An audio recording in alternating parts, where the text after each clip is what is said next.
Alright, welcome back to Fakafon's review of Super Mario World, where we address every issues concerning video games. For example, massive deforestation. If you look at the game closely, you can see that Mario is actually,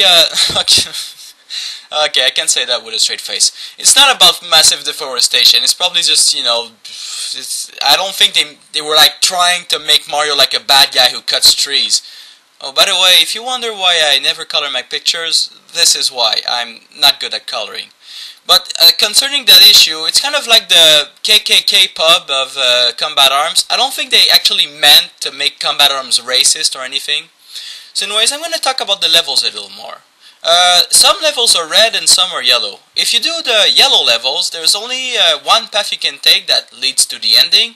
And when you get to the ending, you can continue on to the next stage, which allows you to continue the game, of course. But if you instead do the red levels, which are it's the same kind. It's a level anyway, but the circle is red instead of being yellow. And the red levels have two ways to be completed. There's the normal finish and there's the special finish that you can use a key so you can open a secret door. So you slide on the enemy. Woo! Upward sliding. And then, well, in this kind of level, using the flower is more beneficiary than using the cape because you can shoot the enemies. Alright, so that's the key. This is the keyhole, and it really looks like some kind of pervert vision. When you do the keyhole of the red levels, it gives you an access to a special part of the game. Like for example, this part is a Switch Palace. The Switch Palace does that. In some levels, there's some empty blocks that have a certain color, and as soon as you press on the switch, which this one is red, all of the, well, it's written right, it's written, so I don't have to say anything. So yeah, there you go. Then you see a little cinematic about all the red blocks going where they're supposed to go, and these are some kind of special levels where you can actually save the game, like I was talking earlier. So the types of power-up, there's the normal mushroom that makes you fatter, bigger. There's the flowers which allow you to shoot some fires, and that's pretty much it. And of course there's the feather which allows you to fly if you run for a short period of time. And it also allows you to glide, not glide, to glide in the air for a short moment. Now there's something I always wondered. Mario eats mushroom, of course, makes sense, but does he eat the flowers? I guess it's still okay, but does he eat the feathers? What does he does with the feathers? Because I don't know. Does he eat the feathers and transform into a cape? Anyway, there's also another kind of power up, which is the star. When you get the star, you get invincible for a brief moment. Alright, let me do this again. So you get to this place. When you get the star, you get invincible for a short period of time. While you're invincible, you can also kill the enemies in one shot.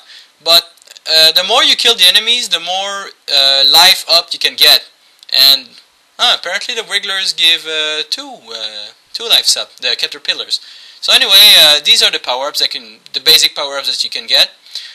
There's something I want to talk about. In some levels, I've talked about the red levels where there's two ways to do them. But there's, I think, two places at the game that you have to do the special way of the red level, or else you can't advance in the game. Like this place, for instance, if you do the level normally, you just turn around and around. It's an infinite loop. So you have to do the special version with the key. So eventually, you finally get to Bowser's castle. You enter the castle like any other castle, which means you cannot have Yoshi. So at the beginning, there's 4 doors that you can choose. That each of them leads to a special room. Well, each of them lead to a different room. Which, like this one, I think it's door number 1. It's a place where you have to dodge the fire, the lava, and the things falling from the ceiling. Now this is good because the blocks, like I told you before, when you have the blocks, this place is like so much easier. Like imagine if I didn't have the blue one. Get in, get in, get in! Wow! Wow, that was freaking close.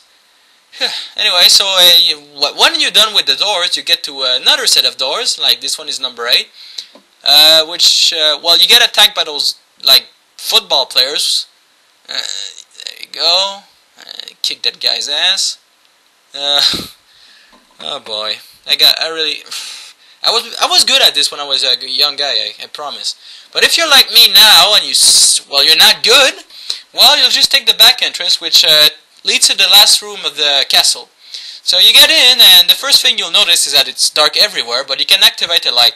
And even if you don't activate it, you can pretty much see where the enemies are, so it's not a big deal. So anyway, once you're done with this room, you eventually reach Bowser's Tower, which... I thought he was gonna do the high jump, but he just did a little jump. Little prick. They're trying to trick me. Tricky little dickies. Tricky dicky? No, I don't know how to say this. So anyway, let's do this again. And eventually you reach the ending, of course, which is Bowser's fight.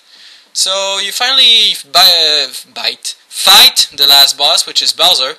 Now I'm not gonna show you the whole fight because it's a little long, so I'll do some kind of crappy montage.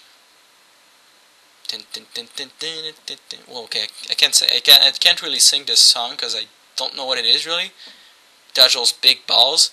I wonder how he puts those balls inside his, inside his thing. I mean, there's the princess, there's Bowser, and there's also some gigantic balls in this little spaceship.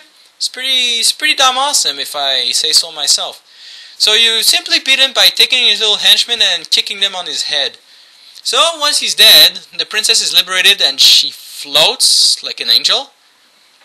You see Bowser going away like Team Rocket style. You get a kiss on the forehead or on the eye, something like that. And then of course you see the little ending credits. Mario's adventure is over. Mario, the princess, Yoshi, and his friend. Can they write any slower? Hey, wait a minute. Where's Luigi? They don't even... Oh man, they don't even mention Luigi in the ending. Like, who cares about his brother? So you see some fireworks like the classic Mario's, and we're gonna go a little faster because it's long. And then you see the long way home. They're walking on black. Now they're in the sky. Well, it's just going fast. There's nothing to see except some credits. And you finally get to the ending. And when I say ending, I mean it's not over yet, but anyway. So you come back to the useless stage. I didn't talk about this stage. This stage is one of the most useless stages in the history of video game. You go there and nothing happens. You eat apples and you leave. That's all you do in this stage. But anyway, in the ending they say thank you. Every Yoshi are happy. It's a happy family, I guess. So yay. And finally you see the enemy selection. Like, the Spiny, the Bob-Bombs, the Goombas. Hey, wait a second. These are Goombas? These are Goombas? I thought Goombas looked like this. Not like this. What? No. Until now, I never knew. I never knew that those were supposed to be Goombas. Well, this is the end of my review because there's nothing else to talk about. Stick around for, well, nothing else. Goodbye.